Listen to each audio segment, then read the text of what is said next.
Bien, estamos nuevamente al aire, estimados amigos. Esto es Escenario Social. En el bloque pasado hemos estado, ¿cierto?, conversando respecto a lo que ha ido ocurriendo tanto a nivel nacional. Tocamos un poco la realidad de lo que estaba viendo, de lo que se está viviendo en Estados Unidos, con esta lógica de querer volver a, ¿cierto?, a clases. En Magallanes, precisamente con el retorno a clases, los parlamentarios han sido bastante críticos en el sentido de que no es una buena medida retornar, ¿cierto?, a clases, porque hace que efectivamente de manera masiva entonces empieza a circular mucha más gente, principalmente niños. He leído tu columna, Alfredo, ¿cierto?, como siempre, con mucho interés. Y fíjate que permíteme hacer una trilogía de elementos como para darte el espacio, ¿cierto?, para que podamos discutir sobre eso. Hay tres elementos que yo rescato de lo que tú haces en tu análisis, que tienen que ver con el tema de la justicia, fundamentalmente con el tráfico de influencias, eh, y dentro de este concepto de justicia, ¿cierto?, estos tres elementos que están necesariamente asociados, que son el deber ser, la responsabilidad, algo de responsabilidad conversamos en el bloque pasado, ¿cierto?, y la realidad y el comportamiento social que tiene nuestra gente, el ser humano, un poco lo que también conversábamos con Cristian. Entonces ahí hay tres elementos que necesariamente quizás sean interesantes desarrollar a propósito de este concepto de ser humano y a propósito de tu columna, Alfredo, que tiene que ver con este concepto del lobo del hombre, fíjate.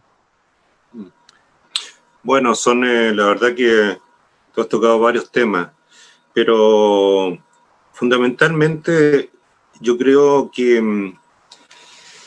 en Chile durante mucho tiempo se nos hizo creer de que no existía corrupción. La verdad las cosas que esta corrupción tan grotesca como puede ser en algunos otros países del político que mete la mano al cajón, aquí es un poco más sofisticada.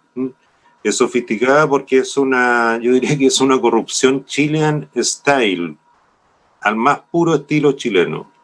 Media alambicada, media también, yo diría, rebuscada, pero al fin y al cabo corrupción igual, ¿no? Favorecimiento, personas que pasan de tener un cargo de fiscalización en un gobierno X, ha sucedido en casi todos los gobiernos, o en todos los gobiernos, y después pasan a un sector, a ser grandes ejecutivos de un sector de la economía del cual ellos mismos fiscalizaban. Entonces, sin haber un periodo, digamos, de vacancia entre un cargo y el otro. Paralelamente a eso también tenemos todo este tema que dice relación con el nombramiento de autoridades de alto rango, llámense ministro de Corte Suprema, llámense fiscal nacional, que es Vox Populi, que se hace un lobby político enorme, y todo el mundo dice, bueno, pero es que las cosas son así, es como que se acepta, ¿no? Y paralelamente nos encanta compararnos con democracias más maduras, y sobre todo con los países que forman parte de la OECD, y la verdad que si uno se pusiera en esos parámetros no pasaríamos la prueba de la blancura jamás. Pongo un caso solamente. Un caso, digamos, que porque a veces hay cosas que no son ilegales, pero tampoco son éticas. El señor secretario del Senado, que está pendiente ahí un tema, un sumario sanitario contra él, pero está absolutamente silenciado. Él postuló a su cargo siendo fiscal regional de la Fiscalía Sur en Santiago, y mientras estaba en ejercicio, teniendo incluso en su jurisdicción, en su fiscalía, algunos parlamentarios que estaban siendo indagados o investigados, postula al cargo de secretario del Senado y queda seleccionado en el Senado. O sea, eso tampoco pasaría una prueba de la blancura en países de democracias más maduras con los cuales a nosotros nos gusta compararnos. Pero entonces, ¿qué es lo que sucede en Chile? En Chile tenemos, yo creo que una especie así de corrupción aceptada, que vuelvo a decir, no es la corrupción de la gente que mete la mano al cajón, sino que es una corrupción, digamos, mucho más sofisticada que se basa en grupos de poder, en grupos que privilegian ciertas cosas, en influencias, en acceder a cargos, digamos, sin mucha blancura para el resto de la ciudadanía. Y eso es muy peligroso porque eso va haciendo que la ciudadanía confíe cada vez menos en las instituciones y en las personas que ostentan estos cargos y que no los vea precisamente como una autoridad. Paralelamente a eso tenemos también ciertas actitudes que se van encuadrando y que dicen relación con el aparato político, ¿no? No nos olvidemos que teníamos prácticamente unos sectores de la economía que mandaban a hacer leyes a pedido y se entrelazaban en mails o comunicaciones con parlamentarios, como ahí tenemos ejemplo del caso Corpesca, ¿no? Y la verdad que todos esos grandes fraudes no pasa absolutamente nada, no tienen mayor sanción, y sí se concentran en otros aspectos de la economía o en otros aspectos de la vida ciudadana, en a veces delitos muy menores que reciben penalidades mayores, ¿no? Y otros simplemente son, entre comillas, digamos, reciben una sugerencia de clases de ética. Paralelamente a eso también hay un caso que ha impactado bastante en Chile, que es el caso del fraude a Carabineros de Chile, ¿no? Que obviamente que es grave y obviamente que ahí hay recursos públicos en juego. Pero también me da la impresión de que a veces se trata de ese caso con tanta publicidad, como que si los ex funcionarios de Carabineros que cometieron estos delitos de fraude al fisco fuesen como el ejemplo y la sanación ante la corrupción en Chile, y que sancionando a estas personas como que se va a terminar la corrupción en Chile. La verdad que es mucho más profundo que eso, y creo que hay que hacer grandes esfuerzos, porque tenemos, yo creo que una especie de corrupción que no solamente tiene que ver con los recursos del Estado, sino que también nunca nos hemos preocupado de la corrupción que se da a nivel privado, porque en Chile no tenemos prácticamente una economía tan de libre mercado como se tiende a pensar, sino que yo creo que tenemos una suerte de oligopolios tremendamente protegidos y que se basan más que nada en un oligopolio rentista que en una economía de libre mercado que uno puede apreciar o ver en otros países, como fundamentalmente en Europa, que sí se basan en economía social de mercado o en economía libre. Aquí tenemos, yo creo que un rentismo oligopólico de los cuales los ciudadanos todos somos en alguna medida prisioneros de este rentismo. Claro, mira, a propósito de lo que tú dices, Alfredo, y en función de este concepto que instaló Cristian en su intervención en el bloque anterior, que tiene que ver con la realidad y el comportamiento social, fíjate que nos cuesta salir de esta tolerancia pasiva, vale decir, de esta resignación, ¿cierto?, a que las cosas funcionen de esta forma y transitar hacia una tolerancia activa, donde efectivamente nos aperturemos al diálogo, a la discusión, y donde efectivamente los temas que de repente pueden ser tabúes, inclusive en las propias familias, puedan conversarse, puedan dialogarse, ¿te fijas? Entonces nos cuesta hacer ese tránsito, y yo creo que socialmente nos va a costar mucho avanzar cualitativamente en ese sentido. Cristian, fíjate que a propósito de este tema de justicia, fíjate, de responsabilidad, comentarte, invitarte a la conversación respecto a lo que ha ocurrido con esta jueza, ¿cierto?, en Valparaíso, que de alguna otra manera ha sido interpelada, ¿cierto?, porque ella presidía, ¿cierto?, la comisión que otorgó la libertad al único imputado que había con respecto a esta chiquita que trágicamente muerta, ¿cierto?, en Valparaíso. Entonces, volvemos a esta este punto, ¿cierto?, de desencuentro que tiene que ver qué es definitivamente lo justo para la realidad de lo que está ocurriendo en el día a día con las personas. Bueno, mira, yo creo que más allá de esa acusación constitucional, ¿cierto?, que está haciendo el tarro con más durazno, los parlamentarios, después de todo lo que vimos de los casos de corrupción, ¿cierto?, y que son los mismos que anteriormente legislaron para ciertos grupos empresariales y que ahora raquen vestiduras, ¿cierto?, y se crean con este estándar ético superior a los demás y pretendan meterse, ¿cierto?, en otro poder, confundiendo esta separación de poderes. Ahora, si la investigación es para determinar si la jueza fue negligente, me parece, pero no para revisar el fallo ni la sentencia, porque ahí claramente tiene que haber una separación de poderes. Entonces, ¿a qué voy?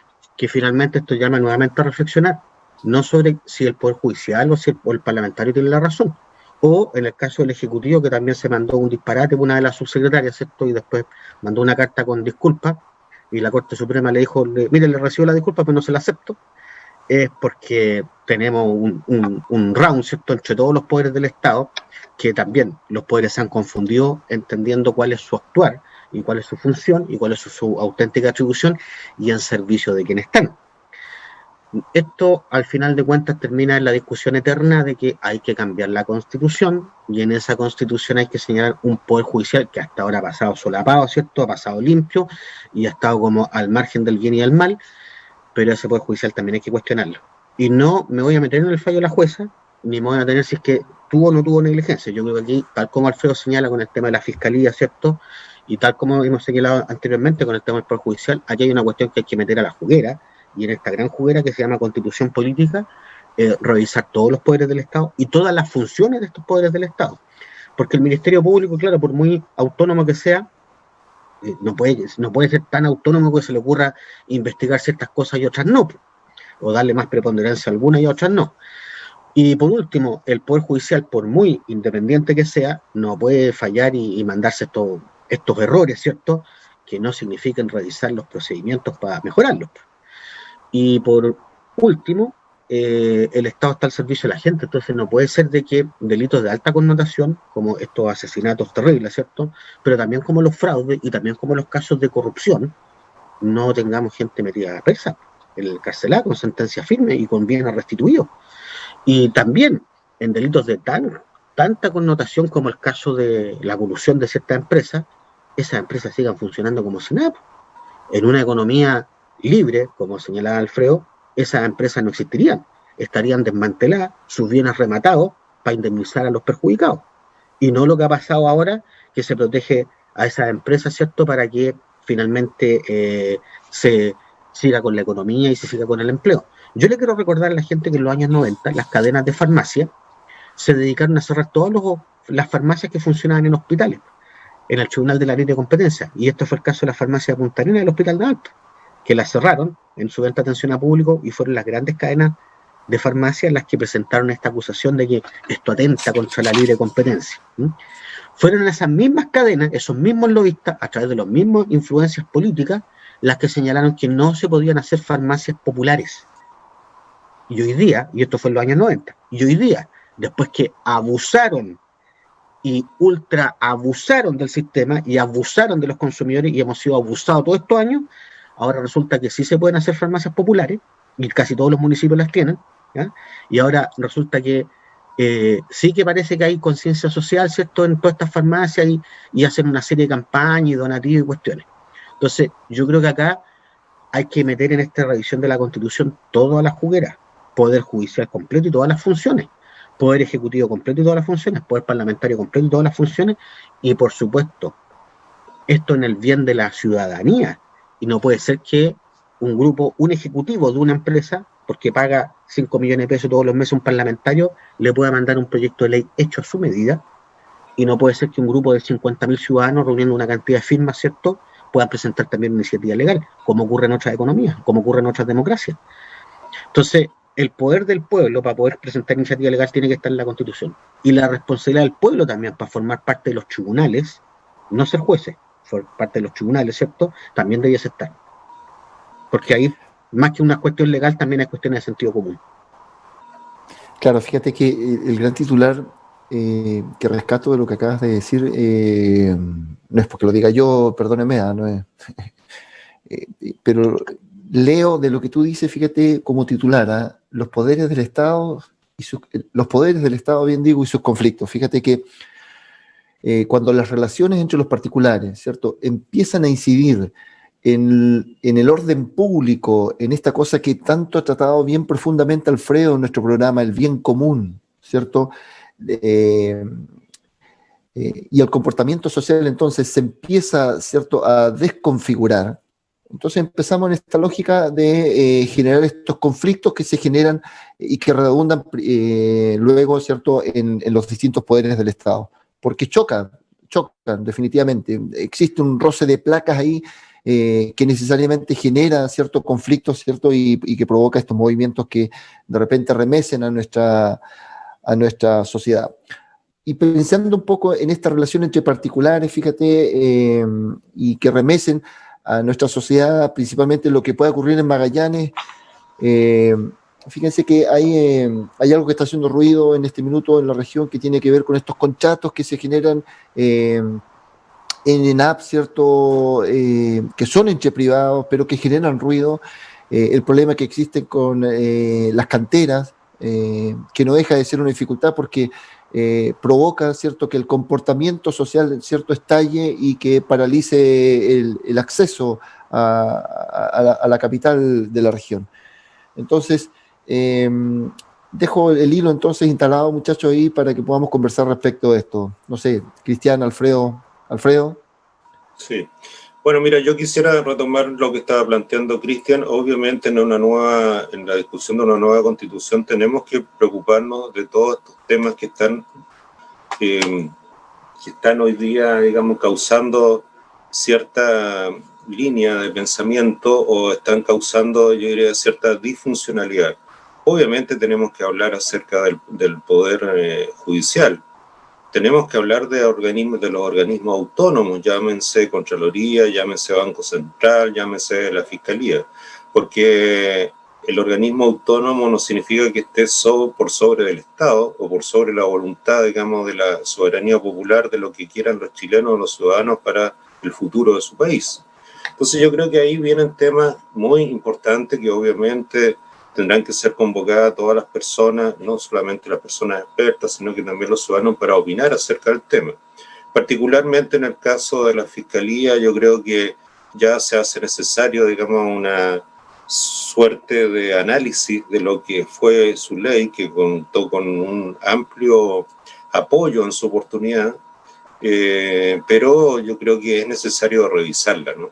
Revisarla en cuanto a su composición, la elección de sus autoridades, el grado de autonomía que tienen, que no sea una autonomía, digamos, mal concebida, también, digamos, en términos de sus actuaciones, la capacidad de rendir cuentas, la accountability que se usa en muchos países anglosajones, digamos, no solamente en las cuentas públicas hay que hablar de lo bueno o de los éxitos, sino que hay que hablar también de los fracasos. Hay que ver, digamos, cómo la comunidad está sintiendo que se realiza el trabajo propiamente tal. Entonces hay una mezcla de situaciones que yo creo que hay que afrontar y hay que abordar. Y una de las cosas en una comunidad tan pequeña que a mí siempre me ha llamado la atención es que en comunidades como Magallanes, que estamos hablando de una ciudad de 139.000 habitantes, 160 creo que somos a nivel de región. Yo creo que también cuando tenemos estos organismos, llámese Poder Judicial, llámese Fiscalía, en la cual la gente lleva mucho tiempo estacionada en un mismo lugar, a mí me da la impresión, y lo digo como observador de la sociedad y como analista de la sociedad, soy abogado además, estudié ciencias políticas, pero me preocupa, digamos, que yo creo que se va formando una cierta relación de amistocracia, ¿no? Que va generando, digamos, vínculos poco, no sé, poco parciales, poco imparciales. Porque por un lado, en un momento a las 4 de la tarde soy imparcial y a las 5 de la tarde estoy en una actividad social, digamos, y ya dejo de ser parcial. Entonces, esa suerte de promiscuidad social de tanto relacionamiento, digamos, yo creo que también es un asunto que hay que abordar. Quizás, no sé, la solución sería que las personas no estén mucho tiempo en una misma jurisdicción, como sanamente se hace en muchos países, digamos, que se van generando una rotación, digamos. Yo creo que eso le hace bien a la democracia, es bueno para que los ciudadanos confíen cada vez más en sus instituciones, y son temas que tenemos que necesariamente abordar. Por otro lado, lo que tú planteas, estas relaciones que hay acá y que hemos visto durante los últimos días de situaciones que tienen que ver con grupos de presión, llámense transportistas, llámense lo que sucede en ENAP. Lo de ENAP es un tema entre privados y ahí tendrá que operar. No nos olvidemos también que todos los ciudadanos chilenos somos accionistas de ENAP. Si ENAP es una empresa autónoma del Estado, ENAP no es solamente de los funcionarios que trabajan ahí. Entonces también yo creo que ahí se hace necesario fuertemente, digamos, una rendición de cuentas transparente a los accionistas, que los accionistas no es el gobierno de turno, los accionistas somos todos, los accionistas son todos los ciudadanos de Chile. Y por otra parte, en ese tema más, yo diría, más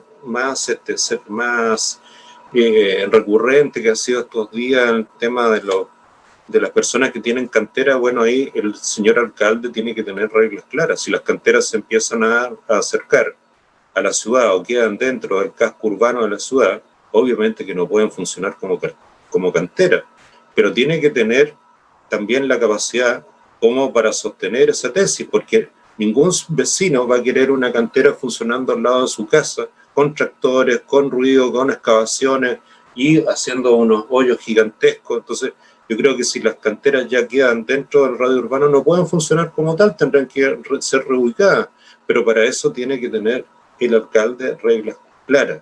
Si los alcaldes no están para la foto, los alcaldes están para administrar la comuna, que le han encargado las personas a través de la votación, de la soberanía popular, han sacado una cantidad de votos que le permite ostentar el cargo de alcalde, pero el alcalde tiene que administrar la comuna porque eso es lo que esperamos todos los ciudadanos.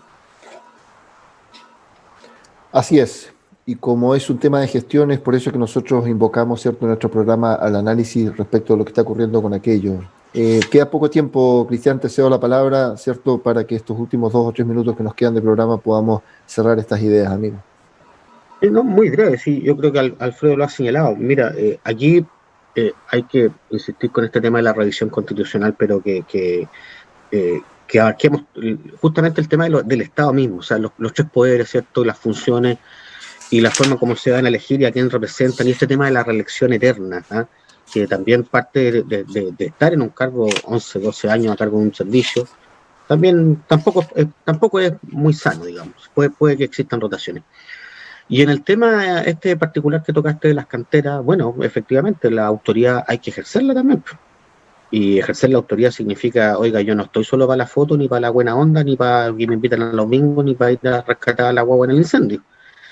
También estoy para ejercer la autoridad y para hacer cumplir la normativa municipal o la normativa legal que corresponda.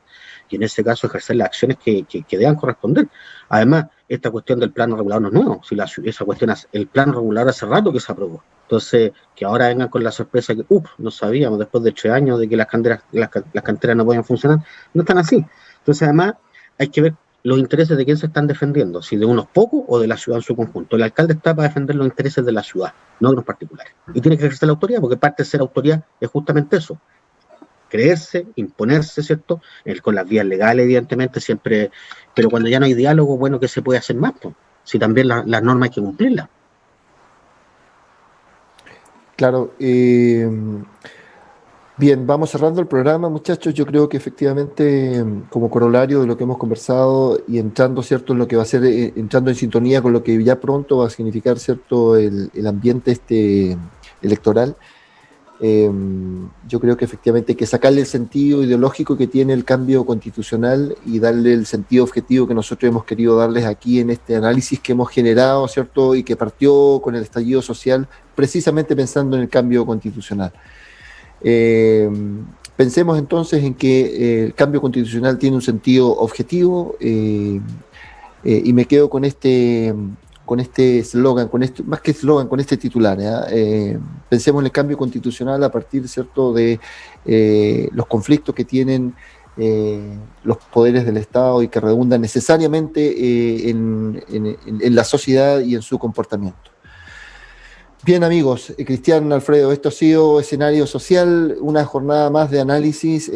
Un saludo cordial a toda la gente, ¿cierto?, que semana a semana nos escucha. Esta ha sido la sesión de hoy. Nuevamente grato y agradecido de Cristóbal Rato, que hace posible que podamos salir al aire. Un abrazo cordial a nuestra gente magallánica principalmente, ¿cierto?, y a todos quienes nos escuchan en los distintos ambientes, en las distintas plataformas. Un abrazo, nos vemos en la próxima edición de Escenario Social. Igual, saludo, un abrazo, saludo. Chao, nos vemos. Polar Comunicaciones, radio, televisión e internet presentó Escenario Social, un espacio para el diálogo ciudadano. Conduce Manuel Águila.